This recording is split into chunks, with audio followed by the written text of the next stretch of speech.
Allah razı olsun. Bismillahirrahmanirrahim. Elhamdülillah ve salatu vesselamu ala Resulillah. Hurmatlı bugünkü jeyinin katışçıları. Şu adamlarını Allah yarattı. Akıl esti Allah verdi.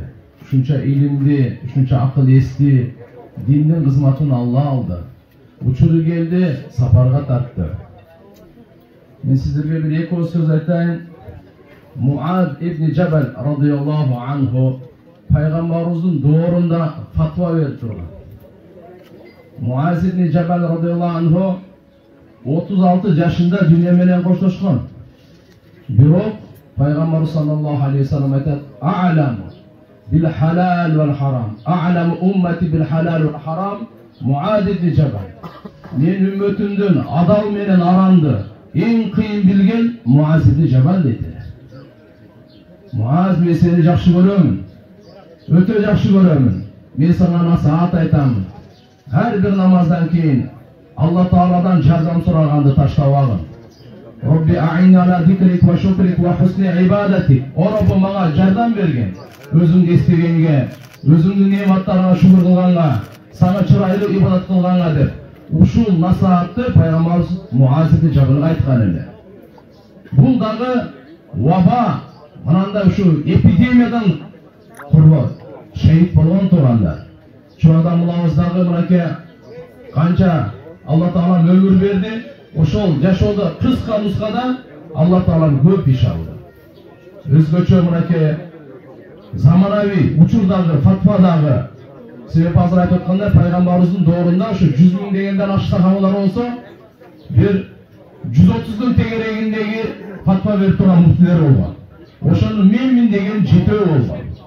Ошонун жетөөнүн бири Muaz ibn Cebel, Umar radıyallahu anhu, Abdullah ibn Umar, Abdullah ibn Mas'ud radıyallahu anhu, Ayşe enemiz, ayal zatı oltunake. Ошо Muaz ibn Cebel az bolсо дагы саз деп өткөндө да Абшкадалла айтып кеткендей, мынакей жашоо бизде чечилбейт. Биздин колубузда эмес качан кетебиз. Бирок кандай кетебиз биздин колубузда турганда.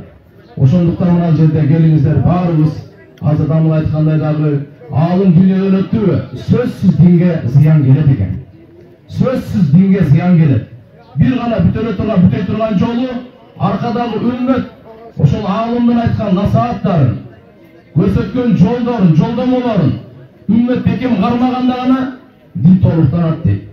Уламалар, алымдар мындай дейт: "Ал-улама ахя ва лау кану майитин." Алымдар тирүүлөр болот экен, өлүктөр дүйнөдөн өтүп кетсе дагы алар тирүүлөр.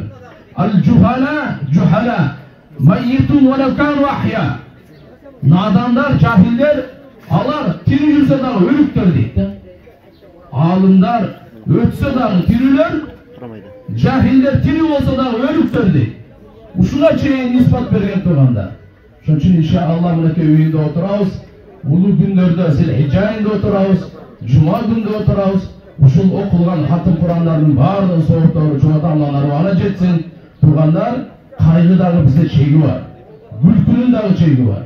Иншалла Пайгамбарыбыз саллаллаху алейхи ва саллям дүйнөдөн өтө элек эле Ухудда өлдү деген сөз кабарчып кетип, Алла Таала айтты эле: Мухаммад өлсө же өлтүрүлсө, эмне силер аркага кайтасыңарбы? Силерге дагы ушу өлүмгө динди таштап коесуңарбы? Андай эмес.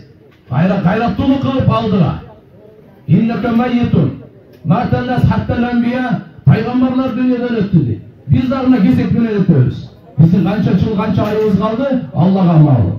Бирок биз аркада ынтымакта, биримдүүлүктө, достукта динибизди бекем кармап, бүткүл дүйнөгө таркатканга жандар, мал жаныбыз менен кайраттуулук менен алдарлайлы. Ал эми иншалла şu adamlar жана башка адамдардын баары менен бейиште бирге жолугайлы.